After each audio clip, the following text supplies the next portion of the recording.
Assalamualaikum warahmatullahi wabarakatuh. Selamat siang teman-teman semua. Pada kesempatan kali ini kita akan belajar mengenai modul 4, yaitu mengenai teori penawaran. Sehingga kita akan membedah mulai dari teori penawaran, dinamika kurva, dan daya tanggap produsen. Dan dalam tanda kutip, kita akan mempelajari anatomi mesin pasar pertanian. Oke, mengapa sih ketersediaan dan harga hasil panen selalu berfluktuasi?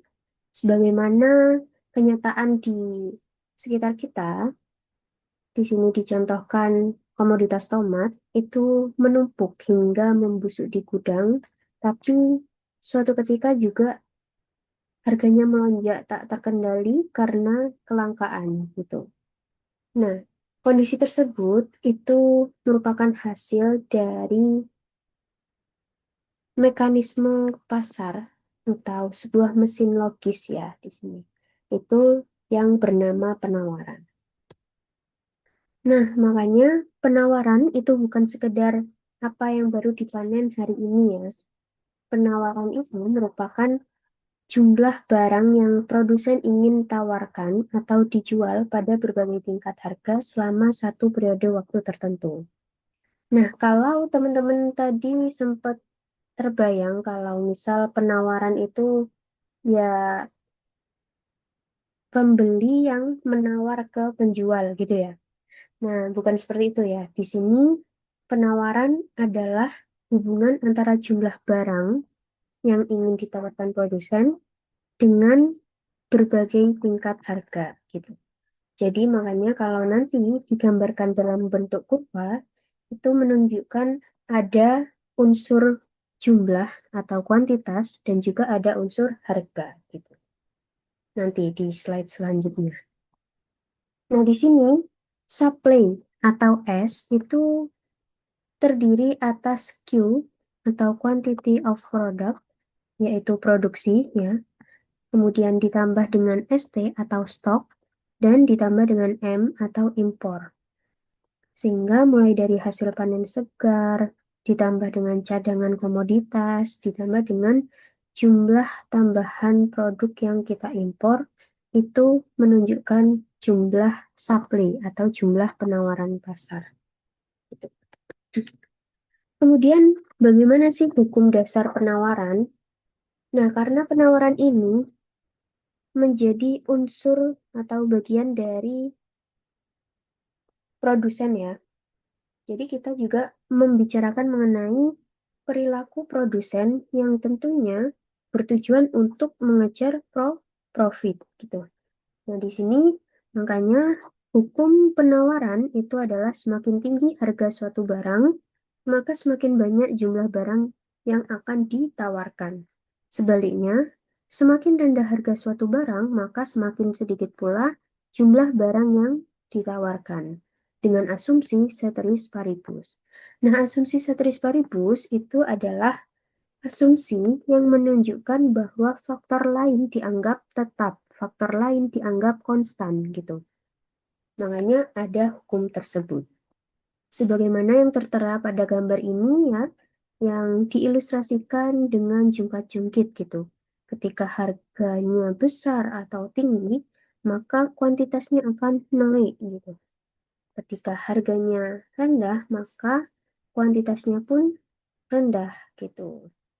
Nah, sebagaimana pada kenyataannya ya, ketika harga lebih tinggi, maka di situ mendorong produsen untuk bekerja lebih keras, kemudian mau untuk mengalokasikan banyak lahan termasuk input lain, dan akhirnya meningkatkan kuantitas produksinya seperti itu. Kemudian di sini apa saja sih faktor-faktor yang mempengaruhi penawaran gitu atau determinan dari supply gitu ya. Nah, di sini ada diilustrasikan sebagai 9 tuas pengendali ya, yang terdiri atas tuas finansial dan pasar, tuas sistem dan regulasi, juga faktor X gitu. Nah, di sini lengkapnya mulai dari yang pertama, harga barang itu sendiri atau PS, menjadi penentu utama ya. Ketika harga barangnya tinggi, maka di situ menjadi insentif atau yang mendorong produsen untuk menambah pasokan supply-nya gitu. Sebagaimana hukum supply yang baru saja kita pelajari. Kemudian yang kedua, harga barang terkait. Ini tentu berpengaruh ya. Ketika ada komoditas yang harganya lebih tinggi, maka petani itu terdorong untuk memilih memproduksi komoditas tersebut ya. Sehingga mungkin beralih untuk menanam komoditas yang harganya lebih tinggi tersebut. Kemudian yang keempat, harga faktor produksi. Nah, mengenai pupuk, bibit, atau obat-obatan, upah buruh tani, dan lain sebagainya akan berpengaruh terhadap keputusan produsen, dalam hal ini petani, dalam melakukan kegiatan produksi. Kemudian keempat, biaya produksi. Nah, total dari seluruh pengeluarannya itu apakah membengkak ataukah tidak, itu juga akan mempengaruhi keputusan petani dalam memproduksi komoditas. Berikutnya, mengenai teknologi. Nah, teknologi ini juga bisa berpengaruh ya, semakin tinggi teknologi yang ada, semakin efisien teknologinya, maka mendorong untuk meningkatkan produksi. Nah, ketika teknologinya tidak mendukung, maka juga mempengaruhi produksi dan kapasitas dari penawaran seperti itu. Dan selanjutnya jumlah pedagang. Nah, di sini semakin banyak pedagang atau produsen seperti itu, maka di situ akan meningkatkan juga mengenai jumlah keseluruhan atau jumlah agregatnya dari penawaran gitu. Nah, yang ketujuh, tujuan perusahaan. Apakah fokus mengejar profit margin maksimal atau market share? Nah, di sini ya, ketika perusahaan itu tujuannya mengejar profit maksimal, maka produsen tersebut akan terdorong untuk memproduksi suatu barang atau jasa ketika harganya naik. Nah, ketika tujuannya market share, maka di situ meskipun harga barangnya tidak naik, maka produsen tersebut tetap memproduksi barang tersebut dengan tujuan untuk menguasai pasarnya gitu, sehingga tetap memproduksi penawarannya. Sehingga tujuan perusahaan juga berpengaruh terhadap jumlah penawaran. Gitu. Kemudian yang ke-8, kebijakan pemerintah. Nah, kebijakan ini mencakup subsidi, juga mencakup pajak, di mana kedua hal tersebut berpengaruh terhadap jumlah penawaran. Ya. Kalau subsidinya banyak, maka bisa mendorong kegiatan produksi untuk meningkat gitu ya. Nah, sebaliknya juga ketika ada pajak yang tinggi, maka bisa menghambat ya, justru menghambat adanya produksi yang berpengaruh terhadap penawaran. Nah, satu lagi, yaitu faktor iklim. Ini menjadi faktor X ya, faktor yang unik gitu, faktor khusus di pertanian. Karena pertanian sendiri tentunya ia bergantung juga pada iklim gitu. Kalau ilmu ekonomi umum mungkin nggak begitu dibahas ya mengenai iklim karena non-pertanian itu bisa jadi tidak begitu terpengaruh daripada daripada yang bagian pertanian. Kemudian, nah di sini ada juga kejadian-kejadian ya seperti anomali cuaca, El Nino, La Nina seperti itu dan serangan hama, faktor-faktor lingkungan gitu, itu akan mempengaruhi jumlah penawaran. Nah, di sini ini merupakan kurva penawaran ya, supply. Ada hubungan positif antara harga dan kuantitas penawaran sehingga divisualisasikan sebagai garis yang miring ke atas atau memiliki slope positif gitu. Nah, bagaimana sih membaca grafik ini? Ini kita sedang menggambarkan hubungan antara harga dengan kuantitas ya. Ketika harga barangnya di sini rendah ya, maka kuantitas penawaran juga rendah. Namun, ketika harga barang tersebut tinggi, maka kuantitasnya pun juga tinggi, gitu ya. Nah, di situ menunjukkan adanya pengaruh yang positif atau hubungan yang positif antara harga dengan kuantitas dari penawaran. Gitu. Selaras dengan hukum penawaran itu tadi. Oke. Kemudian berikutnya ada dinamika kurva. Nanti ada istilah move dan juga shift. Kalau move itu artinya pergerakan. Pergerakan gimana? Pergerakan hanya di sepanjang kurva penawaran gitu. Nah, kalau hanya bergerak di sepanjang kurva, maka golden rule-nya itu adalah faktor yang mempengaruhinya adalah harga barang itu sendiri. Tuh. Nah, di sini diilustrasikan dengan kereta api ya, yang selalu bergerak di jalur rel yang sama. Gitu. Nah, itu pergerakannya disebut dengan move atau movement along. Gitu. Bergerak di sepanjang kurva, movement along curve. Ya, contohnya di sini ada perubahan harga cabai ya dari 30 menjadi 50.000. Nah, di situ akan menyebabkan perubahan kuantitas dan perubahannya hanya di sepanjang kurva itu sendiri.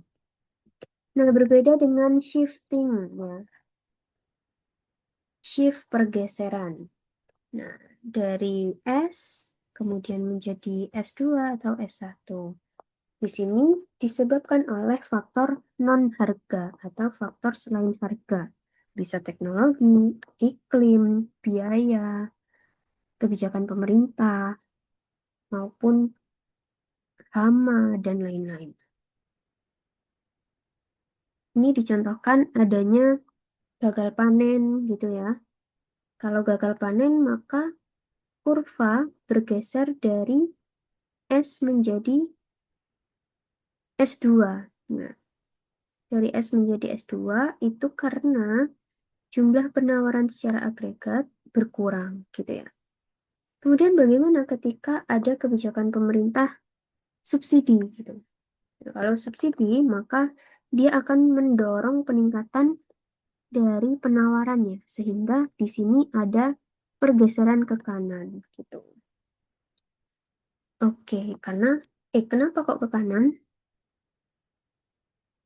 Ya, karena jumlah supply-nya akan meningkat gitu karena terdorong adanya subsidi dari pemerintah. Oke, sampai sini dulu kita akan membagikan soal presensinya. Nah, soal presensinya terdiri dari 3 soal. Ini soal yang pertama, itu apa itu penawaran?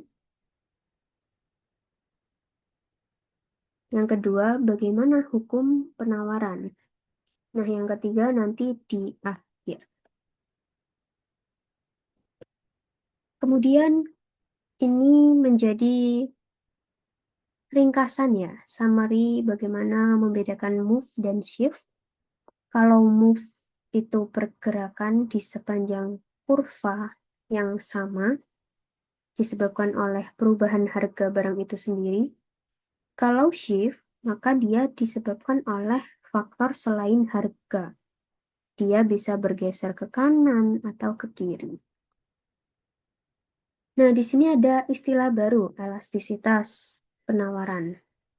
Nah, elastisitas itu mengukur seberapa sensitif atau bisa dibilang lentur bagaimana respon jumlah yang ditawarkan terhadap adanya kondisi perubahan harga.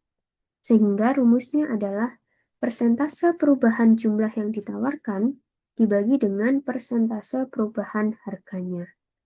Nah, ketika persentase perubahan jumlah yang ditawarkan itu lebih besar daripada persentase perubahan harganya, maka di situ menyebabkan angkanya besar ya. Angkanya bisa lebih dari 1. Maka itu disebut elastis gitu.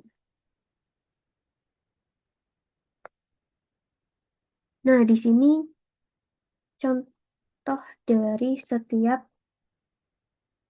kondisi yang berbeda dari perubahan-perubahan yang ada gitu. Nah, kalau yang tadi, kalau hasilnya lebih dari 1, maka dia disebut elastis.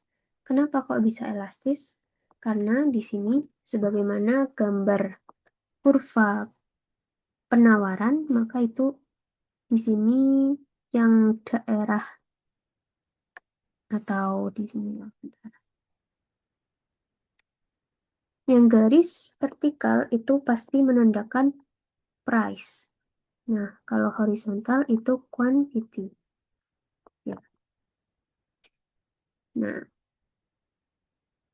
ketika perubahan jumlah yang ditawarkan lebih besar daripada harga, maka di situ nilainya lebih dari 1.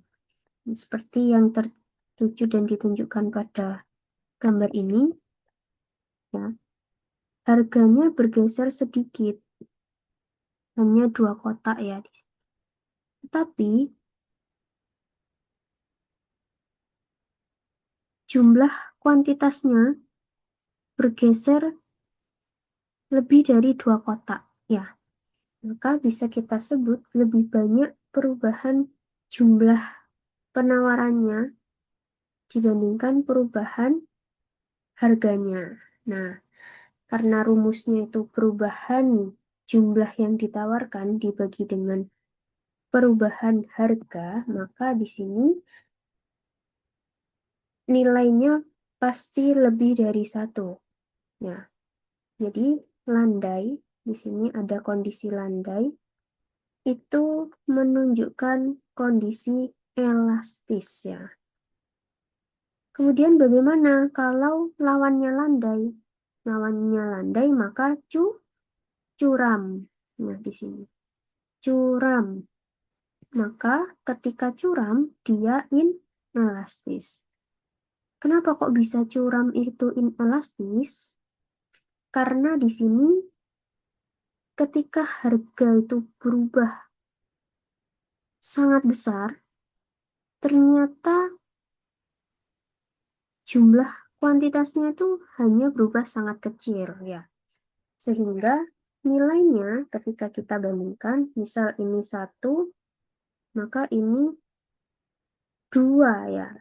Kalau kita mempermudah hitungannya ya, kira-kira ini lengkungannya sama ukurannya, ya, kita anggap sama, maka di sini 1/2 nilainya kurang dari 1, maka dia disebut inelastis.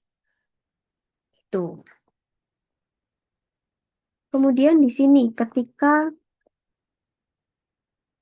uniter, bagaimana ketika uniter?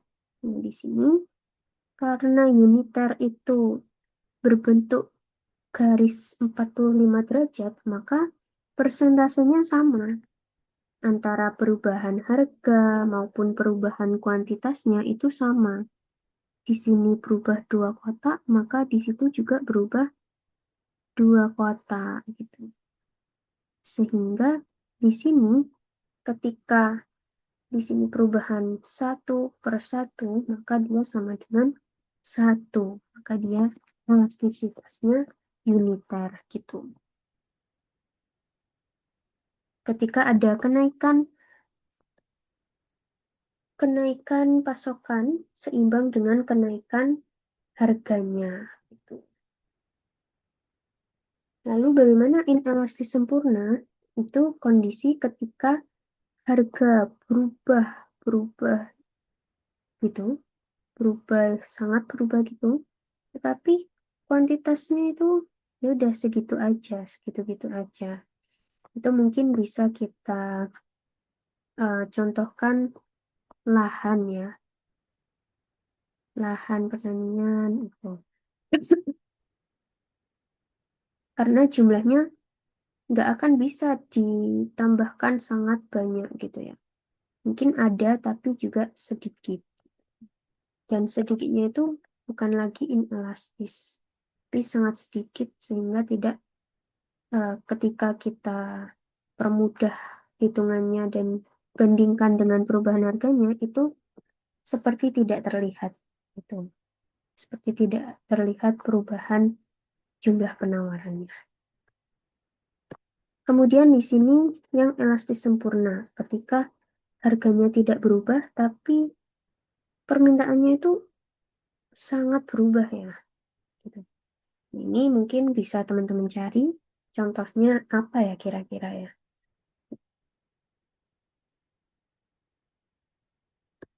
Oke, next slide 15 dulu. Karakteristik pertanian, mengapa cenderung inelastis? Nah, di sini ada biological lag dan juga jangka waktu analisis. Ya. Itu karena pertanian itu membutuhkan waktu untuk dibudidayakan. Ya, kalau berbicara pertanian budidaya. Ya, dari benih, dari biji yang kita tanam itu membutuhkan waktu untuk menghasilkan komoditas yang kita tawarkan. Gitu. Nah, sehingga dalam jangka pendek maka dia sangat inelastis. Jika harga bawang merah itu melonjak di siang hari ini, maka petani tidak bisa langsung memanen bawang esok hari. Dan itu perlu waktu, perlu proses secara biologis gitu. Kemudian dalam jangka panjang, dia lebih elastis. Dengan waktu yang cukup lama, maka petani bisa memperluas lahannya, bisa mengubah pola tanamnya, bisa memodifikasi teknologi, sehingga jumlah penawarannya bisa lebih elastis. Jadi secara jangka panjang ya bisa berubah-ubah itu penawaran yang diberikan. Oke, nah di sini ada ringkasannya bagaimana teori penawaran agribisnis itu, yaitu bahwa di bagian awal ada faktor-faktor yang mempengaruhi penawaran, ya mulai dari harga barang itu sendiri, terus harga input, teknologi, iklim, dan sebagainya dalam 9 tuas yang tadi. Kemudian di situ diolah atau dirangkum dia menjadi komponen pasokan, mulai dari hasil produksinya, stok sebelumnya, dan juga impor. Dan outputnya itu ada perubahan secara move, ada perubahan yang shifting, ya, yang disebabkan oleh harga barang itu sendiri dan juga disebabkan oleh faktor selain harga. Nah, itu menyebabkan adanya berbagai macam tingkat elastisitas dari produk pertanian. Itu. Nah, memahami teori penawaran berarti memahami bagaimana petani rasional bertahan dan beradaptasi di tengah ketidakpastian iklim dan dinamika pasar. Itu ya, teman-teman. Oke, sebagai soal terakhir di sini, yaitu sebutkan faktor yang berpengaruh terhadap penawaran. Oke, itu saja. pengerjaannya bisa dilakukan dengan tulis tangan. Terima kasih teman-teman, semoga bisa dipahami. Saya akhiri, wassalamualaikum warahmatullahi wabarakatuh.